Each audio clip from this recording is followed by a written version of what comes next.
Uy, masarap na kainan sa San Jose. Grilled tuna pangates chicken, Diablo. Isa sa bestseller nila. Pupuntahan natin, nandito lang sa gilid ng Montalban Town Center.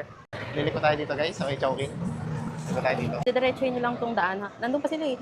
Dulo pa. Ay, sinadya sa amin to sa comment section. Pangalawang beses namin itong pinuntahan. Nung una, stock day pa lang nila, sarado sila.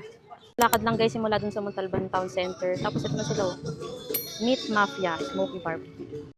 Ito yung menu nila. Ito, gusto Ito ko yung tong tuna updated, pa may nga. updated na. Habang hinihintay namin yung order, binigyan kami ng free soup. Parang medyo masim-masim. Naparipin ng sabaw. Masarap yung ano nila, sabaw. Ito daw ay batwan. Parang papaitan, masim-masim. Pero parang may pagkasinigang din. Diablo chicken. Sige pa. Wow. Laki ng tuna pa nga. Grabe. Yung ano nila oh. Grilled tuna pa nga to 79 pesos. Tapos ito yung Diablo boneless chicken 139. Tapos ito naman yung dessert roll tikoy. 3 piraso 89 pesos. Ayan, may tatlong boneless chicken. Diablo chicken. Medyo mainit-init guys.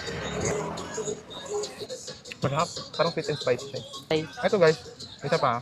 Parang may maasin din siya na taste. Sarap. Ano ma'am, tayo. Parang strong ng lasa ng muna. Hindi ko malasahan kung anong flavor yung nilagay dito. ito yung tuna pa nga.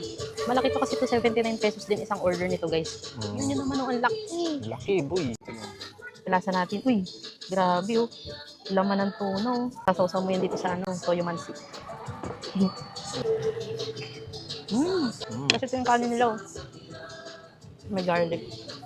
Go. Sarap nito isda guys. Tapos papatong mo dyan sa kanin. Tuna.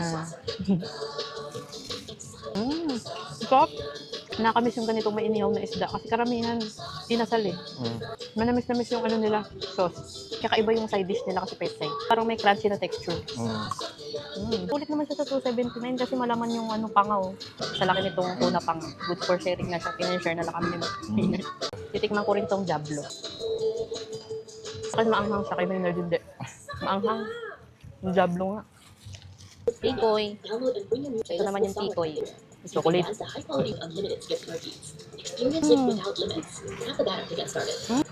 May langka daw kasi yung tiko nila, ubi langka. Nakain ko yung buong langka. Oo nga eh. Kain tayo. Try nyo dito guys, masarap. Tara nyo dito, ang pangalan nila, Meat Mafia. 7 na po, kasama na po. Oh. Okay lang.